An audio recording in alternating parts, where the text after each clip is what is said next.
আমরা দেখলাম কিছুক্ষণ আগে বিধানসভায় শপথ গ্রহণ করলেন নবনির্বাচিত 6 জন বিধায়ক এবং সেখানে উপস্থিত ছিলেন মুখ্যমন্ত্রী মমতা বন্দ্যোপাধ্যায়। তিনি যখন বক্তৃতা দিচ্ছিলেন সেই সময় জানান মুখ্যমন্ত্রী যে ট্যুরিজম নিয়ে বেশ কিছু পরিকল্পনা আছে। মুখ্যমন্ত্রী এমনটাই জানিয়েছেন যে ট্যুরিজম নিয়ে বেশ কিছু পরিকল্পনা আছে।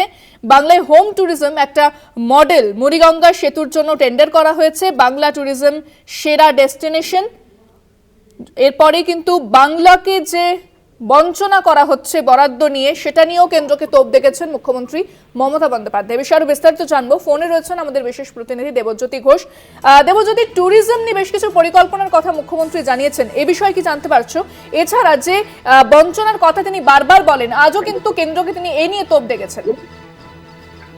দেখো, মুখ্যমন্ত্রী মমতা বন্দ্যোপাধ্যায় আজকে বিধানসভায় বক্তব্য রাখতে গিয়ে বেশ কিছু গুরুত্বপূর্ণ মন্তব্য তিনি করেছেন। তিনি বলেছেন যে মুড়িগঙ্গার উপর সেতু, অর্থাৎ বহুদিন ধরে পুণ্যার্থী যারা সাগরে যান তাদের দাবি ছিল সেই সেতু নির্মাণের কাজের প্রাথমিক কাজকর্ম ইতিমধ্যে শুরু হয়েছে। অত্যন্ত গুরুত্বপূর্ণ যে রাজ্যের মুখ্যমন্ত্রী আজকে বেশ কিছু বিষয় নিয়ে আলোকপাত করেছেন এবং এই মুহূর্তে অত্যন্ত চর্চিত দুটি বিষয়, বাংলাদেশে যেভাবে অশান্ত হচ্ছে, সংখ্যালঘুদের উপর আক্রমণ হচ্ছে, তা নিয়ে রাজ্যের মুখ্যমন্ত্রী বিধানসভায় আজ বিবৃতি দিয়েছেন এবং বলেছেন লোকসভায় অবিলম্বে কেন্দ্রীয় সরকারের পক্ষ থেকে প্রধানমন্ত্রী এবং বিদেশ মন্ত্রী বিবৃতি দাবি করেছেন।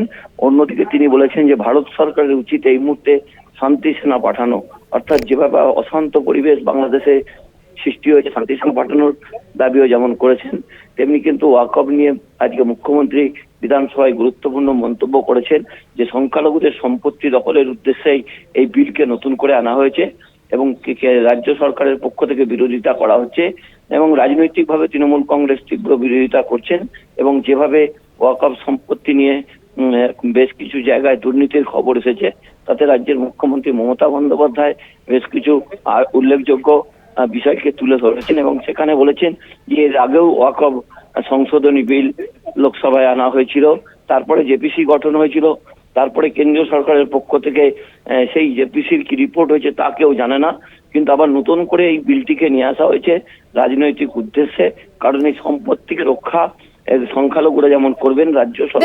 এছাড়া মুখ্যমন্ত্রী মমতা বন্দ্যোপাধ্যায় বাংলাদেশ প্রসঙ্গ আজ তুলেছিলেন। তিনি বলেন যে আন্তর্জাতিক স্তরে কেন্দ্রের সিদ্ধান্ত অনুযায়ী চলবে রাজ্য এবং এরকম চললে অধিবেশনে, লোকসভা অধিবেশনে বিবৃতির দাবি করেছেন কেন্দ্রের তরফ থেকে মুখ্যমন্ত্রী মমতা বন্দ্যোপাধ্যায়। আমি তোমাকে প্রথমেই বললাম যে রাজ্য সরকারের পক্ষ থেকে যে ভূমিকা নেওয়া হয়েছে আজকে মুখ্যমন্ত্রী বিধানসভায় বক্তব্য রাখতে গিয়ে বলেছে কেন্দ্রীয় সরকার, বিশেষ করে প্রধানমন্ত্রী এবং বিদেশ মন্ত্রীর বিবৃতি যেমন দাবি করেছেন, তেমনি বলেছেন দুই দেশের সঙ্গে কথা বলে যাতে শান্তি ফিরে আসে এবং যারা সেখানে আক্রান্ত হয়েছেন এদেশের নাগরিক তাদের অবিলম্বে ফিরিয়ে আনার কথাও যেমন বলেছেন, তেমনি শান্তি সেনা পাঠানোর কথা বলেছেন, যা অত্যন্ত গুরুত্বপূর্ণ। বাংলাদেশে যেভাবে অশান্তি ছড়িয়েছে, বহু মানুষ আক্রান্ত হচ্ছেন, সেই জায়গায় শান্তি সেনার দাবি করেছেন মুখ্যমন্ত্রী, তা কিন্তু অত্যন্ত রাজনৈতিকভাবে তাৎপর্যপূর্ণ, কারণ এই মুহূর্তে বাংলাদেশের শান্তি ফেরানোই সরকারের মূল কাজ এবং সেই জায়গাতেই সরকারের পক্ষ থেকে অবিলম্বে পদক্ষেপের কথাও বলেছেন। ধন্যবাদ দেবজ্যোতি। কথা বললাম বিশেষ প্রতিনিধি দেবজ্যোতি ঘোষের সঙ্গে। রাষ্ট্রসংঘের সঙ্গে আলোচনা করে শান্তি সেনা পাঠানো হোক, এমনটাই দাবি করেছেন মুখ্যমন্ত্রী মমতা বন্দ্যোপাধ্যায়। প্রধানমন্ত্রী নরেন্দ্র মোদী তিনি হস্তক্ষেপ করুন, তবে আন্তর্জাতিক স্তরে কেন্দ্রের সিদ্ধান্ত অনুযায়ী চলবে রাজ্য। বাংলাদেশ প্রসঙ্গে এবার বিধানসভাতে শোনা গেল মুখ্যমন্ত্রীর মুখে।